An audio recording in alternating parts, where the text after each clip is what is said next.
Hello friends, today my topic of discussion is author function, a term introduced and developed by Michel Foucault in his 1969 essay, What is an Author?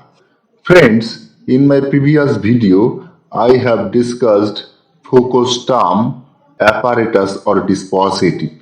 In my next video, I will discuss another term, archaeology.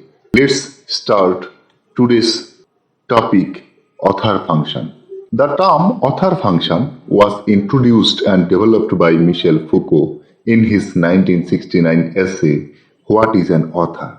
Where he discusses whether a text requires or is assigned an author. Foucault's essay, What is an Author, might be seen as an example of post-structuralism. Foucault is not interested in the author as a person. In his essay, Foucault explores the concept of authorship and its role in shaping the production and interpretation of texts. Foucault sees authorship as a function of the writing itself. According to Foucault, the concept of an author is not a universal and timeless notion, but rather a historically specific one that has evolved over time. He argues that the author function is a product of modern society emerging alongside the rise of individualism and the ownership of ideas. Before the modern era, texts were often anonymous and their meanings were collectively attributed to the culture or tradition from which they emerged. However, with the advent of copyright laws and the establishment of individual property rights over ideas, the figure of the author became more significant. Foucault identifies many functions of the author. Number one, the author is part of the legal system concerning copyright. They own the rights of their text. Nowadays, we focus on the author's importance in copyright laws and cases of plagiarism. Today, we might focus on the importance of the author to copyright laws and charges of plagiarism. Foucault suggests the legal system played a key role in the rise of author. An author was needed to be punished for making transgressive statements. Number two, in literature, the author's connection to literary merit is essential. Foucault says, a poem with my name won't receive the same recognition as one with Wordsworth's name, even if my poem is better. Wordsworth's poems are valued for their literary worth, while mine poems are not. A poem bearing my name, for example, simply won't receive the same attention as a poem bearing Wordsworth's name. Even if my poem is better, Wordsworth's poems have literary merit and mine don't. Next, number three, the author serves as a unifying construction. The writer helps to bring together seemingly different texts under one main idea. For example, saying that Homer wrote both Iliad and Odyssey helps us understand that these texts are connected and show the important beliefs of ancient Greeks, even though they have some dissimilarities.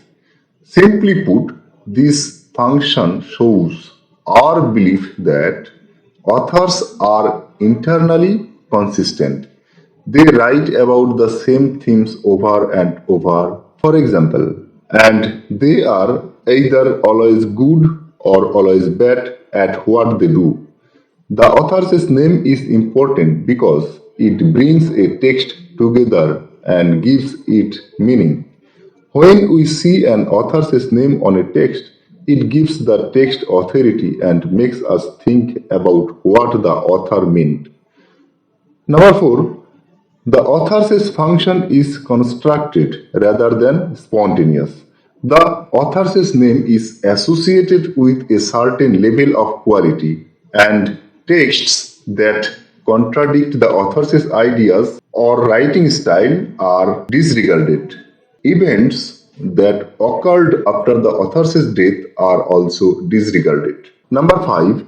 The author's function does not refer to a single individual but gives rise to multiple selves and subjective positions.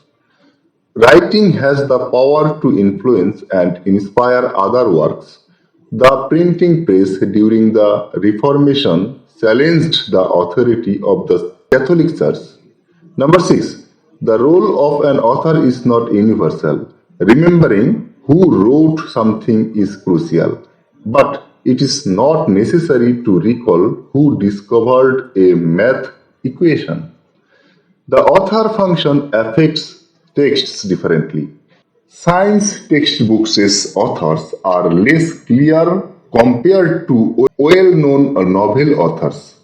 The author function is not a spontaneous creation, but a carefully constructed social position. Foucault suggests that the author function serves many purposes.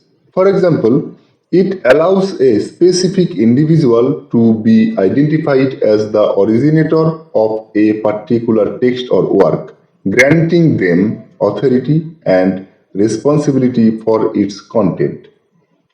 Next purpose, the author's identity can influence how a text is interpreted and understood.